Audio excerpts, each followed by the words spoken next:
Oi galera, tudo bem com vocês? Hoje eu vim trazer a parte 2 da série Bridgertons. E vamos lá!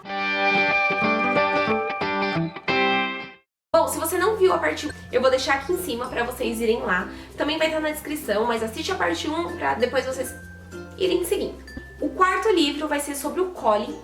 O livro se chama Os Segredos de Colin Bridgerton. E esse livro me remeteu muitas cenas que aconteceram na série. Pra quem já assistiu na série, você sabe quem é a pessoa com quem o Colin vai ficar junto. Porque é bem marcante, é bem visível aquele romance escondido que eles não percebem, mas que é um amor. E a personagem que é apaixonada por ele. E o livro não foge disso. Uma coisa que eu esqueci de falar é que os livros acontecem de forma cronológica. Então, a Daphne acontece tipo no ano 1, o Anthony são 3 anos depois, o do Benedict depois. Mas todas as histórias se ligam. Elas acontecem de forma simultânea e ao mesmo tempo no futuro. Então você vai estar... O Colin acontece em anos depois da história da Daphne, mas tem muitas referências a algo que aconteceu no livro da Daphne. Então sim, você precisa ler todos os livros. E na história do Colin em específico, já passaram muitos anos, como eu falei. Você consegue ter isso bem nítido quando você percebe que a Penélope e a Heloise, que é a ruivinha, gordinha, e a irmã que quer descobrir quem é a Lady Whistledown. E sim, tem a Lady Whistledown, eu já falo disso com vocês.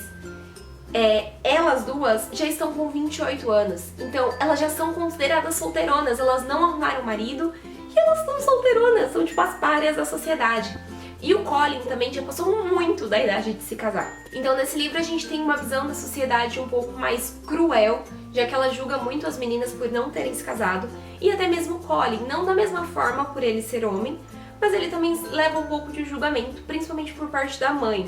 Só que assim, uma coisa que me incomodou muito nesse livro é que falar que ele retrata os segredos do Colin é uma mentira.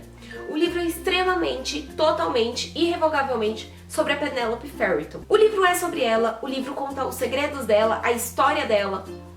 Então, nós temos o Colin, só que eu senti o Colin um personagem secundário da história da Penélope. E quando você chega no quarto livro, você já percebe uma forma de escrita da autora, é que ela sempre vai contar a história do lado de vista da personagem principal e do personagem principal. Então você sempre sabe quem são os casais. E quando você começa a ler o livro, você sabe quem é o casal desse livro, que é a Penélope e o Colin. Você só não sabe como o romance deles vai se desenvolver, já que ela é a melhor amiga da irmã dele, ele sempre viu ela como uma irmã. Mas, então é bem interessante ver esse desenvolvimento, mas como eu falei, é um livro extremamente sobre a Penélope e sobre os segredos dela. Nesse livro a gente vai ter um pouco mais sobre a Lady Whistledown. Nós temos a Lady Whistledown nos 3 primeiros livros. Ela solta as farpinhas, ataca aqui, ataca ali, só que ela só aparece em momentos específicos, geralmente no começo de um capítulo. Tem um trechinho de uma matéria dela, e é somente ali que ela aparece. Nesse livro não, a gente tem um pouco mais abordado quem é a Lady Whistledown, porque ao longo do livro nós vamos ter um desafio lançado, e acho que é o único livro que aborda ela melhor. O quinto livro é Para Sir Philip com Amor.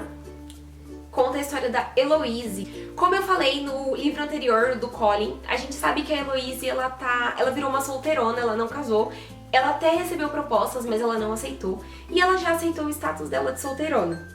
Porém, dado um acontecimento do livro anterior do Colin, aquilo começa a incomodar muito ela.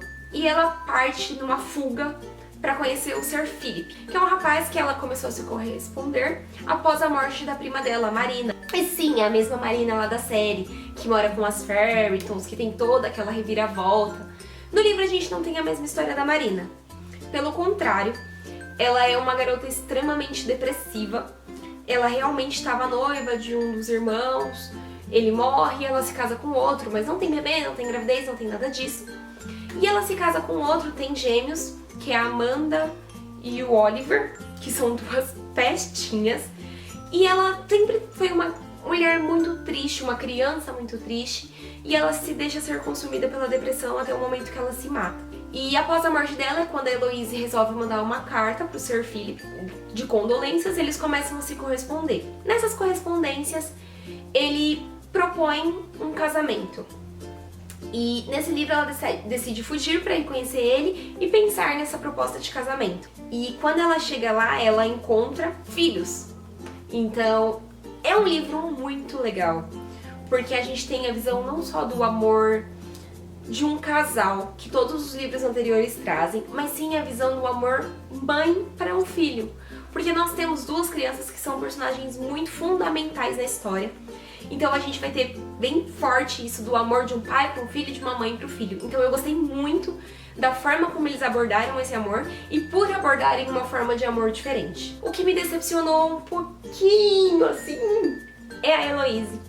Eu amei a Heloise da série, tipo, muito. Ela era sensacional, completamente o oposto da sociedade, inteligente, sagaz, e a Heloise do livro não tem nada disso.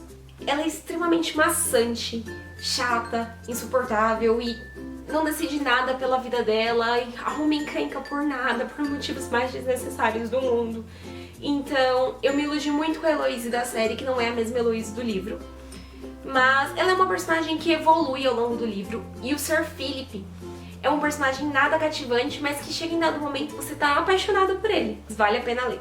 O quinto livro é um livro que eu confesso que eu achei que eu ia detestar, mas eu posso dizer que é o meu livro favorito. É O Conde Enfeitiçado. Ele vai contar a história da Francesca. E é justamente por isso que eu achei que eu não ia gostar do livro. A Francesca é a filha mais afastada. E até na série eu não curti muito ela. Só que esse livro ele vem contando o pós-casamento da Francesca. Ela casou logo na sua primeira temporada, só que o marido dela morreu com 2 anos de casado. E o livro começa exatamente nesse momento, no dia em que ele morre e o período de luto pós a morte. Então, nós não temos aquela visão de uma mocinha pura e casta que nós temos no outro livro. Até mesmo porque a Francesca já conhece o que é uma vida de casado, o que é um leito conjugal. E a grande reviravolta que a gente tem nesse livro é o Michael. Ele é o melhor amigo do marido da Francesca.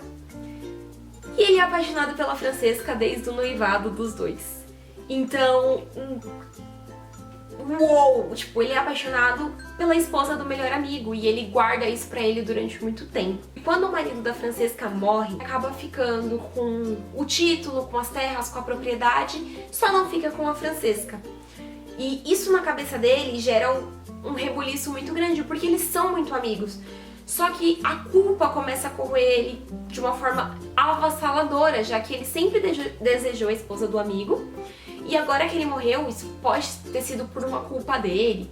E ao mesmo tempo, do outro lado, nós temos a Francesca, que perdeu o marido, que ela amava muito. Perdeu o melhor amigo, que é o Michael, já que ele resolve se afastar dela e vai viajar para um outro país.